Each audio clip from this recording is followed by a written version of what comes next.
Hi everyone, my name is Tori, this is Novel Life, and welcome back to my channel. Today I have some hockey romance recommendations to share with you.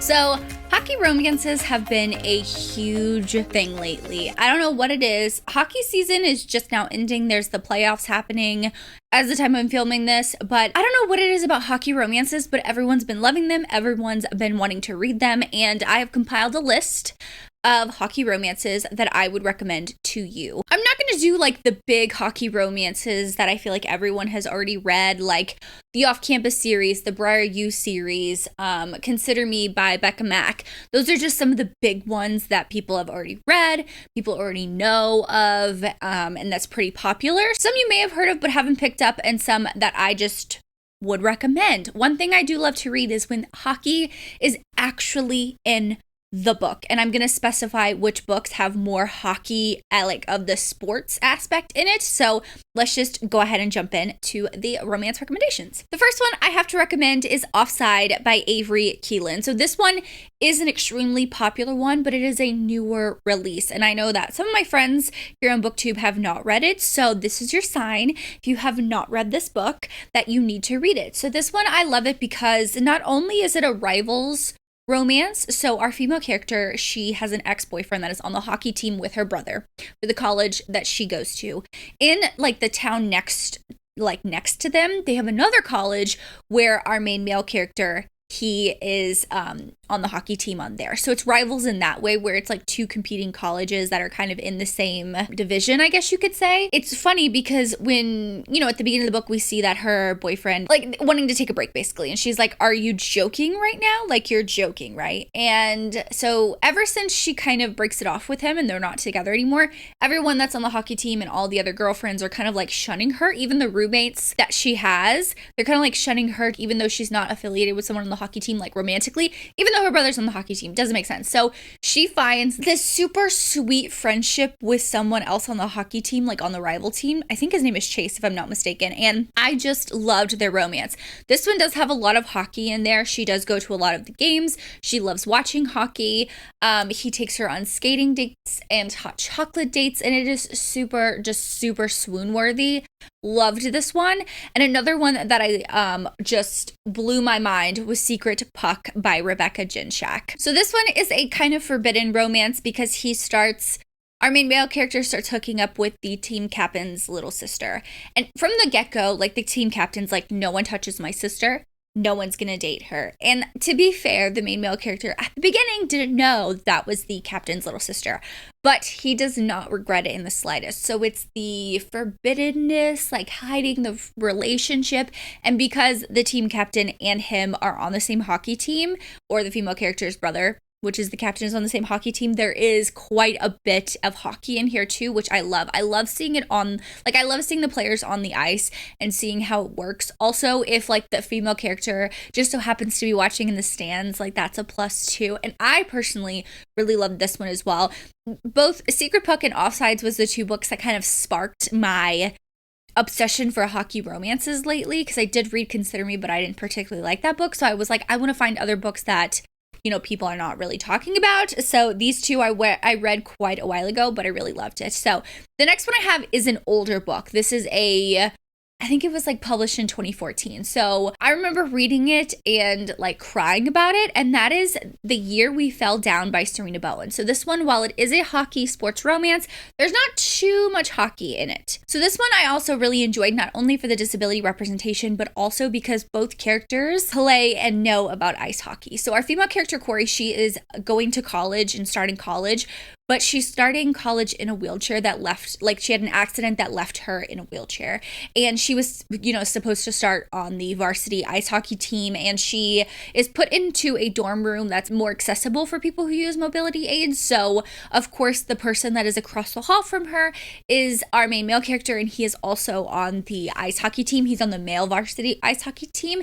And he is, you know, starting college with an injury. So he's in an accessible room. And they have this beautiful friendship where she is constantly pushing everyone away, but he just slowly kind of like breaks down her walls. And that's one of my favorite things, is in one of the characters have to break down the walls because they've had past trauma or past experiences that haven't been great. And I personally loved it. I personally loved this book. It's been a while since I read it, but I want to reread it. So while the ice hockey is like a big talk because they both know, and I mean, they're both supposedly on the varsity ice hockey team, like they are that good, they could be on it.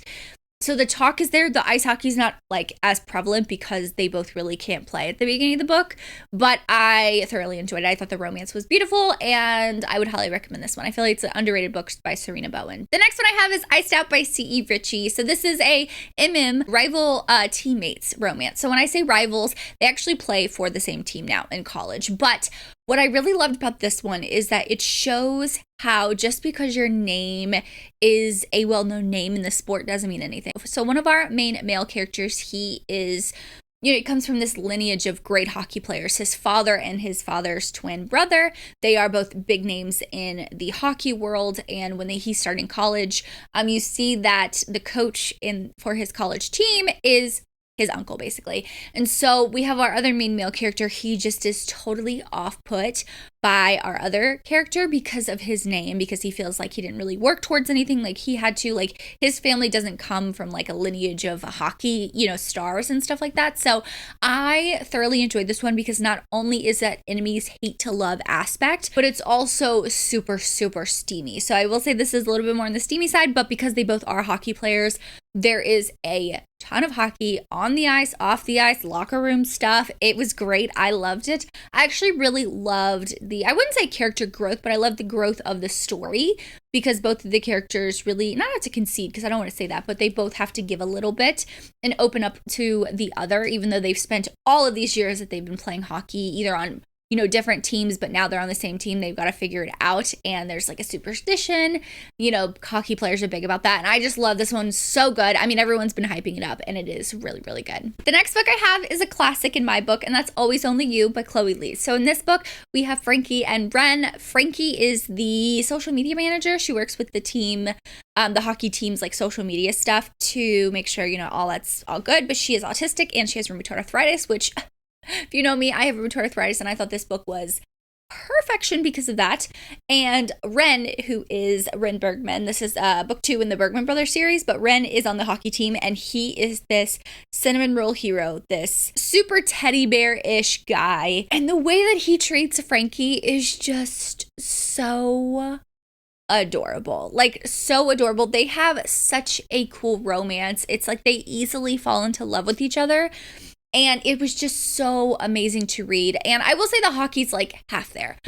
Because she works for the team, obviously there's like behind the scenes stuff where like, after a game or like after practice, they'll like meet up in the same building and stuff like that. But it's not like the most, prevalent thing, but it is there. It's not as much as some of these other books, but it is there. And the Bergman Brothers series is great. They feature a bunch of other, this series by Chloe Lees features a bunch of other sports, but this one is hockey, and I love Ren. He repeats and recites Shakespeare. Like, he's just cinnamon roll hero. So if you're looking for not an alpha hockey player hero, Ren Bergman is the cinnamonist roll hero. Cinnamon rollist hero ever. Just saying. The next one I have is Right Man, Right Time by Megan Quinn. So this is Megan Quinn's newest release, and I will admit, Megan Quinn is not my favorite author to read. Some of her books have been complete misses for me, and I don't always get the rom-com-y humor that she has in her books. When I tell you, I was listening to this book laughing my ass off, like laughing out loud, to the banter, to the jokes, to all of it. I just had a great time. I know this book is called Right Man, Right Time, but let me tell you, I read this book at the right time. Like, this was a perfect 5-star book for me. And I am now currently in the middle of reading Kiss and Don't Tell by Megan Quinn, which is the second book in the series, because my friends were like, you're going to like this one too. But this one, what are the tropes? It is age gap. She is 21, he is 31. He is newly out of a I think it's like 10 or 12 year relationship. He finds his girlfriend, longtime girlfriend that he's about to propose to, cheating on him. So that does a big thing to his ego. But I really loved this book, not only with her being so young. I didn't find her annoying. I just really loved how she had to break down his walls because he had everything up. After that happened, he didn't even tell some of his teammates. The hockey is there. I wish we had more, but I do think there was a decent amount of hockey stuff. There's a lot of like locker room stuff that you see some of the other characters. I did recognize that there are couples in this book that are in the previous book, like Pacey and Winnie. I really, really enjoyed it. I don't know what it was. There is a third act breakup that not everyone's going to love, but I actually didn't mind it. I personally think it made sense to the story. So I would say give this one a try. You can totally read it as a standalone. I don't know what it was. This one was spicy and steamy, and she was pining after him and teasing him, and it's fake dating, if I forgot to mention that. Basically, she goes ahead, like the book starts off with her going up to him in a bar and was like, I'm about to kiss you because I need to make my ex-boyfriend jealous because he's now dating my rival.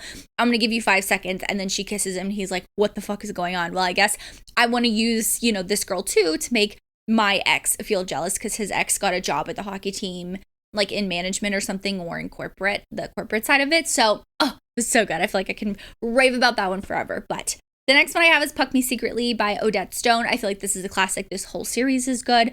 I'm not going to spend too much time on this series because I feel like it is a popular one. But if you haven't picked it up, definitely pick up this one. I just want to mention it because I go back and forth between the Penalty Box and this one. Puck Me Secretly is my favorite because both of them are so good. There is a lot of hockey in these two, and I personally enjoyed it. I think the whole series is a solid series that everyone should read. The next book I have is Alive for Alive by Helena Hunting. So Helena Hunting has a lot of hockey series. I mean, the Puck series is, I feel like, one of her most popular series.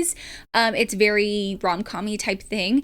And while I did love that because I read it years and years and years ago, it's not my favorite thing to read. But I will say that this series, I forgot what this series is. I really enjoyed some of the books in this series, and as well as the spinoff series of this. So the spinoff series is Alive for a Lie and Bittersweet Heart. I've read both of those. I would recommend them. But I wanted to put this one out there because this one is free to read and listen on Kindle Unlimited. So if you have Kindle Unlimited, you can get the audiobook for free as well. This one, I will say, is Secret Baby, which you know me, I don't like Secret Baby. I love this one. It was for a reason. So both of our characters are going to Alaska. Our female character is going to kind of do her master's degree for like wildlife that she's looking at, like whales and dolphins and all those things that she's trying to, see in this cabin. This cabin that she rented is completely run down, but our main male character is going to his family cabin to get away during the off season of the NHL's like off season. And they're on the plane together, they take this super small plane, and he like really helps her out at the beginning because she's like panicking about the super small plane. Then he realizes, oh my God, she's staying in this crappy cabin. So he kind of opens up the offer, like, if you need a place to stay, you can stay here, you can come visit me. And they kind of have this super sweet, no strings attached kind of, sex, but also like just getting to know each other, like have a good time. And he has to leave for a family emergency, and he leaves a note, but you find out she doesn't obviously get it. So she doesn't know who he is, where he's going, where he's at, anything like that. Then you have years later, she is working at the aquarium where he plays hockey at, and he is finding out that he's a father. And I really loved the story. I felt like, well, obviously the Secret Baby part is an intricate part of it. I didn't find it annoying, and I really loved the development of the relationship with all of them. So I would recommend that one. The last one I have to talk about is Boyfriend Bargain by Elsa Madden Mills. Obviously, it is kind of like that fake dating aspect. What I do want to mention is there is a lot of talk about anxiety and panic attacks in this book, which I thought was done actually really well. Our main male character in this book actually goes through a lot of panic attacks with hockey. What he's going to do is he going to go into, professional hockey and get signed with a team. Is that even possible? He's worried about scouts looking at him while he's, playing hockey and stuff like that. And our female character, she doesn't have the biggest character growth, but I did enjoy the romance because she was there as kind of his safe person, and I like that representation. So I will say it's simplistic in that there is some hockey. I forgot to say, with Alive for a Lie, there's not too much hockey. I mean, there is, but it's more professional. And it's kind of behind the scenes stuff because she doesn't like the limelight and stuff like that. But with Boyfriend Bargain, because they're a new adult college age, I would say there's a decent amount of hockey. Like, it's enough to be able to call it a sports romance, if you know what I mean. Sometimes there's not enough to call it a sports romance. But yeah, I really enjoy those hockey romances. Someone requested this video, and I'm trying to do more like requests for you guys, but also like keep up with what people do really want to read. And I feel like hockey romances are such a big thing now. And yeah, I really hope that you pick one of these up. If you have any recommendations for me, drop them in the comments down below because I'm always looking for hockey romances. I do have an off-campus reading vlog that I recently just posted in March, so I will link that in the cards in the description box below if you want to see my thoughts on that series, because that was my first time reading and continuing with that series. But leave me kind of like a hockey puck, hockey stick, a goal, ice, whatever, anything hockey-ish, or even a blue heart. We'll do a blue heart because ice, frozen, Aki, blue. Anyway, thank you so much for watching. Make sure you like and subscribe for more content from me. As always, I hope you're living a novel life, and I will see you in my next one. Bye, guys.